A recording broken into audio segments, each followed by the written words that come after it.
मेरे प्यारे देशवासियों, मैं भी इसी देश का रहने वाला हूँ, भारतवर्ष का रहने वाला हूँ।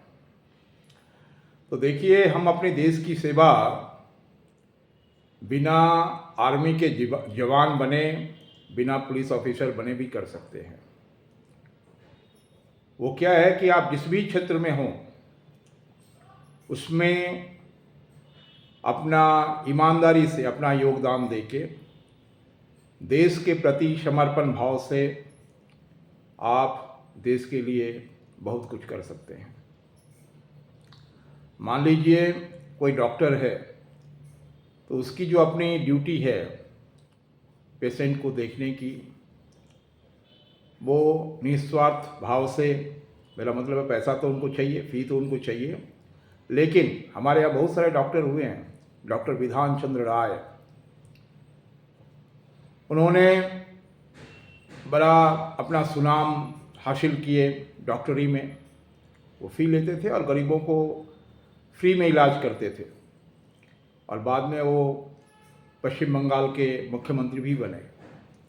तो हमारे ऐसे बहुत सारे उदाहरण हैं।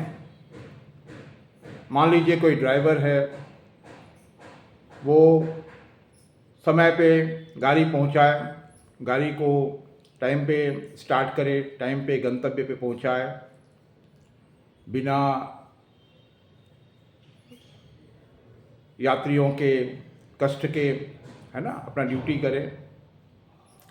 मान लीजिए कोई होटल वाला है, रेस्टोरेंट वाला है, वो समय से होटल खोले और बढ़िया व्यंजन उचित मूल्य पे लोगों को खिलाए, तो उस देश की सेवा कर रहा है, मानव सेवा कर रहा है। वैसे ही जैसे मान लीजिए जो सेल्स में है, उनका बहुत बड़ा योगदान होता है। वो एंड कस्टमर तक दुकानदार के मार्फत से कोई वस्तुएं पहुंचाते हैं। जो एमआर है, वो मेडिसिन मेडिकल स्टोर के मार्फत से पेशेंट तक पहुंचाते हैं। तो जो कंपनियां हैं, ये उचित मूल्य पे क्वालिटी प्रोडक्ट कस्टमर को दे, जो उनकी कोई ज़रूरत पूरा कर रहा हो, तो ये अपने आप में देश सेवा है। क्वालिटी प्रोडक्ट आप दे रहे हैं रीजनेबल प्राइस पे, बिना मिलावट के, जो उनको जीवन जीने में मदद कर रहा है, तो ये भी देश सेवा है। आज आपके घर के बगल में कोई दुकानदार है, वो दुकान खोला है, ठीक है, उसको उससे प्रॉफिट मिल रहा है, लेकिन आपको सेवा भी तो कर रहा है ना। सुबह के 8 बजे से लेकर शाम 8 बजे तक अपना दुकान खुला हुआ रखता है। आप जाते ही आपको मिल जा रहा है उचित मूल्य पे हर तरह का प्रोडक्ट। तो वो ठीक है, पैसा कमा रहा है, लेकिन वो भी मानव सेवा कर रहा है, देश की सेवा कर रहा है। अभी वोट का सीजन है, इलेक्शन का सीजन है। हम लोग भी अपने देश के लिए अपना योगदान दे सकते हैं। अपना जो मूल्यवान वोट है, उसको, जिससे देश की प्रगति हो रही है या प्रगति होगी, उस पार्टी के कैंडिडेट को देके। देखिए, 70 साल कांग्रेस ने राज किया। मैं किसी पॉलिटिकल पार्टी के बैकग्राउंड से नहीं हूँ, मेरा दूर दूर तक कोई रिलेशन नहीं है, ना मेरे पूरे ख़ानदान में कोई पॉलिटिकल पार्टी से रिलेशन रखने वाला है। हम लोग मेहनत की खाते हैं। तो मेरा ये कहना है कि कांग्रेस ने 70 साल तक राज किया, क्या दिया? और ये जो बीजेपी गवर्नमेंट है, इन्होंने 7 साल 10 साल में जो दिया है, वो कांग्रेस गवर्नमेंट ने 70 साल में नहीं दिया। कांग्रेस में करप्शन था, बीजेपी गवर्नमेंट में चारों तरफ कंस्ट्रक्शन हो रहा है। तो इन्होंने एक नारा दिया, जो नारा महात्मा गांधी के द्वारा था, स्वच्छ भारत का, लेकिन कांग्रेस वालों ने उसको तवज्जो नहीं दिया। उस विचारधारा को नरेंद्र मोदी ने आगे बढ़ाया, लागू किया। आप देखिए सब जगह स्वच्छ भारत। और क्या है, कहावत है, महात्मा गांधी खुद कहते थे कि स्वच्छता में ईश्वर की वास होती है। जहाँ स्वच्छ है वहाँ ईश्वर है। और जब आप स्वच्छ रहते हैं या आपका जो परिवेश है, वातावरण है, स्वच्छ रहता है तो आदमी कम बीमार पड़ते हैं। और यही कारण था कि कोरोना आने से पहले मोदी के स्लोगन से पूरा भारत स्वच्छ हो चुका था और उससे कोरोना पर का जो विषैला प्रभाव था वो बाकी विश्व की तुलना में भारत में बहुत कम पड़ा, जो कि बहुत अधिक पड़ सकता था। तो जिस हिसाब से कोरोना को नरेंद्र मोदी ने हैंडल किया, अगर ये कांग्रेस सरकार होता तो लाशों की लाइन लग जाती।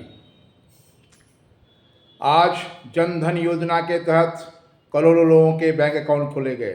पहले बैंक अकाउंट खोलने में कितना मेहनत करना पड़ता था। पहले बैंक से पैसा निकालने के लिए 1 दिन लग जाता था। अभी आपको कहीं जाने की ज़रूरत नहीं है। फ़ोन पे, जीपे, QR कोड, ऑनलाइन बैंकिंग आप कर सकते कहीं बैठ के।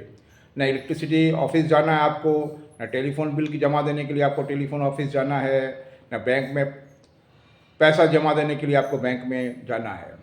सब जगह आप ATM में पैसा जमा कर सकते हैं, आप ऑनलाइन के तहत पैसा ले सकते हैं, पैसा दे सकते हैं। एक दिन था जब इंटरनेट का कितना पैसा देना पड़ता था, टेलीफोन बिल कितनी आती थी, पैसों बैंक से पैसा निकालने के लिए, ATM से पैसा लगाने के लिए लाइन लगा रहता था। पहले गांव में इलेक्ट्रिसिटी नहीं था, पानी नहीं था। और अभी भी आप देख रहे होंगे जहाँ तहाँ कंस्ट्रक्शन हो रहा है, फ्लाईओवर बन रहा है। ये राम मंदिर जो हमारे आराध्य के मंदिर हैं, जो हमारा सबसे बड़ा तीर्थ स्थल है, ऐसा देश, ऐसा गवर्नमेंट जहाँ राम को ही नकार दिया गया, राम को ही काल्पनिक बता दिया गया। हमने अपने दादाजी को बहुत बचपन में देखा था, अभी याद नहीं है, 5 साल की उम्र में, उस समय वो स्वर्गवास हो गए। मैंने अपने परदादा को नहीं देखा था। इसका मतलब नहीं, इसका मतलब ये है क्या कि मेरे परदादा नहीं थे तो दादा कहाँ से आए, और दादा नहीं थे तो बाप कहाँ से आए, और बाप नहीं था तो मैं कहाँ से आया। तो इन्होंने हमारे आराध्य का अपमान किया, कोर्ट में लड़ना पड़ा। भारत देश, राम की जन्मभूमि, राम का देश, हिंदू बाहुल्य का देश, उसको अपना अधिकार मानने के लिए सुप्रीम कोर्ट में जाना पड़ता है। समझ रहे हैं आप? तो जिसने राम को लाए हैं हम उनको लाएंगे, ये नारा के साथ। और देखिए, हिंदू धर्म का मतलब ही है सेक्युलरिज्म। सर्वे भवन्तु सुखिनः, सर्वे सन्तु निरामयाः, सर्वे भद्राणि पश्यन्तु, माँ कश्चित् दुर्भाग भवेत्। हम ब्राह्मण, मैं एक ब्राह्मण पुत्र हूँ, मैं एक ब्राह्मण सुबह उठ के मंदिर में यही मंत्र दोहराता है कि सबका कल्याण हो, सब सुखी रहें, कोई बीमार ना पड़े। और आपने देखा होगा कश्मीर में अभी भी बहुत सारे जगह क्या होता है, मस्जिद से उन लोग निकलते तो उनको पत्थर दिया जाता है। हमारे यहाँ मंदिर से निकलने के बाद मिठाई दिया जाता है, प्रसाद दिया जाता है। अभी शिवरात्रि गया है, लोगों को प्रसाद दिया जाता है कि ये खाइए, इससे आपकी जो शरीर में जो भी बीमारी है वो ठीक हो जाएंगे। हमारे यहाँ तुलसी की पूजा की जाती है, और तुलसी अपने आप में एक मेडिकल हर्ब है जिसको पूरा दुनिया मानती है। तो भ्रमित नहीं होना है, बीजेपी को लाना है, नरेंद्र मोदी को लाना है।